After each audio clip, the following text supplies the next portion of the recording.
Hello, this is Randall K from Thesandcarver.com. Seeing if I can explain how I use the rotary tool with the Xtool S1 20 watt. I'm doing 26.5 ounce mugs. I'm going to set the depth gauge. And as you can see here, I've made a base that's about, I would say, 1.1 inches high. And I added another runner here with these little clamps to keep this in. And then I have the bottom base going underneath the base at the riser base. But also, if you can see in the back here, I've raised the riser base up probably about 5/8 of an inch. And now I will have to add in the other part in XCS, what I'm doing here.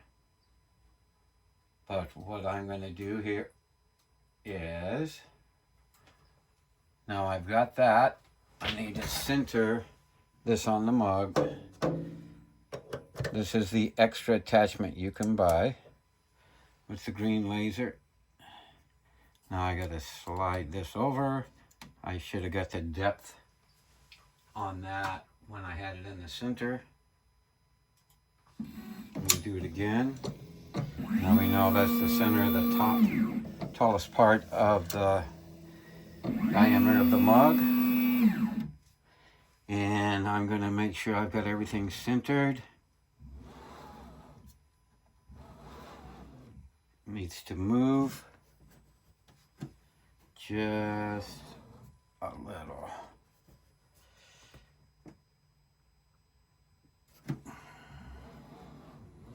That looks good. Move that right in the center there. Move the attachment. And I have this up where they just touch. It's level. I put a couple of little sticky rubber things on so it doesn't slide off so much. Now, since I've got that marked, I'm going to slide it directly over off the mug. Got the handle spun at the very bottom. I will be recording in XCS software how I'm setting it up in that. Basically, I have about 1/4 inch by 3 1/4. Because I go about 3 1/4 inch wrap by 4 3/4 high. You can see on here. So let's see about getting this framed now.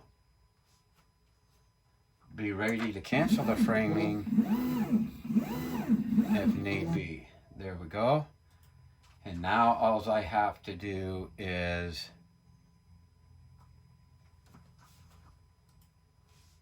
make sure I'm on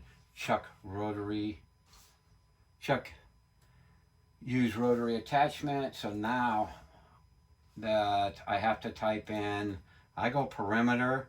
These are 11.5 inch.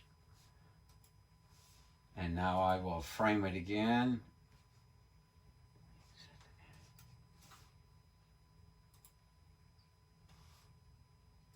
It's asking me to set the distance again. Sometimes it'll do that, so we'll go ahead.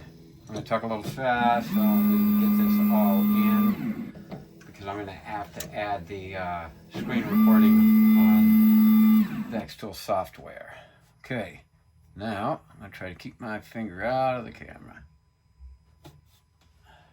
Try not to go all the way over to the very end when you're doing this.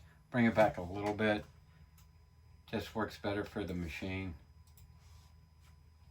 Here we go. Now we should get it turning again. So now I see that I have to, I'm going to cancel framing off.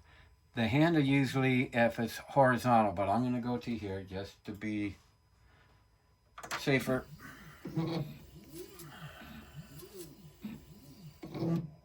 Again. That's getting there. So again, it's usually right about that handle almost horizontal. I'm going to slide this over, see if I can get it to frame from there. No, but if it will.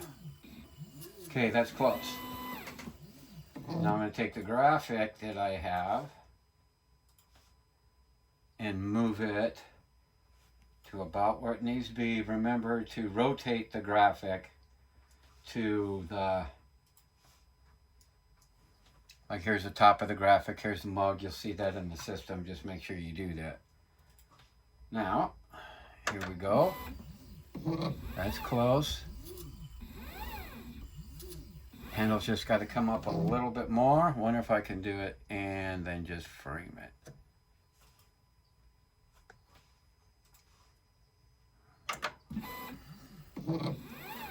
So 3/8, about 3/8. And now for the height, where I want this graphic to go up, make sure that you keep, that's about almost centered.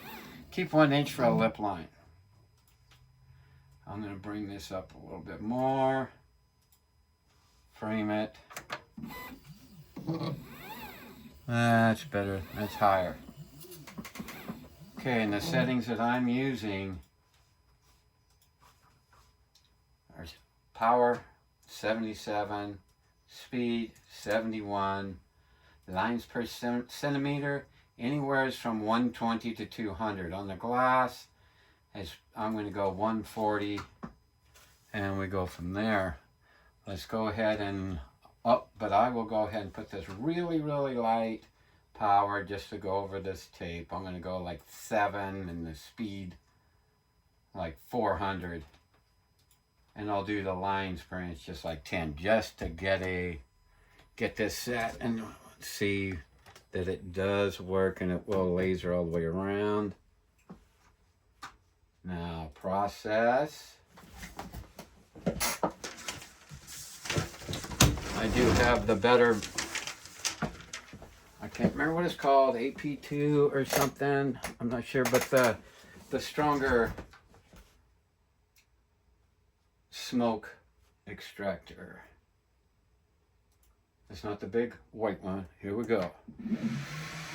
It should be quick, just so you can see that it will rotate.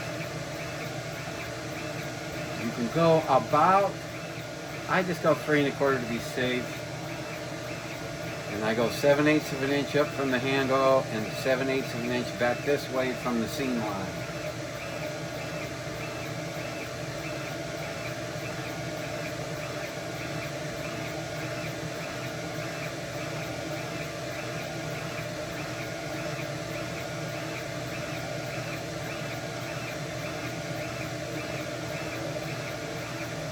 About done. There we go.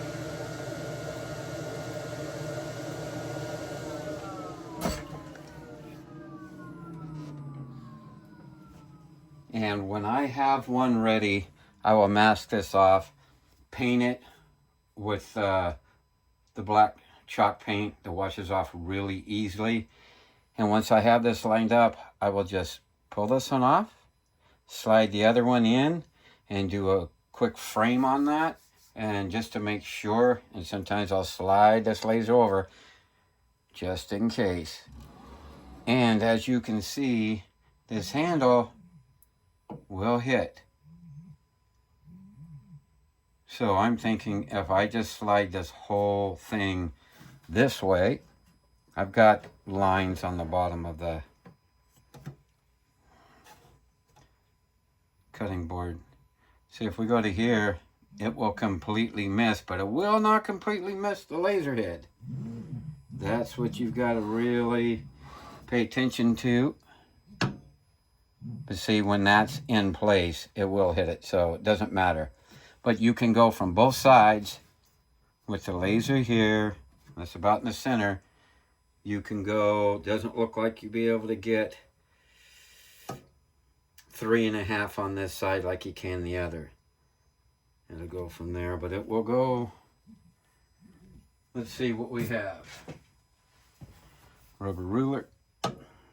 Yeah, it looks like we'd only get about, let's get it on the right side, Randall. 1 3/4. So then you go 1 3/4, mask off, and then from the seam line, that's right here, the center, you go 1 3/4, wind up with what you have.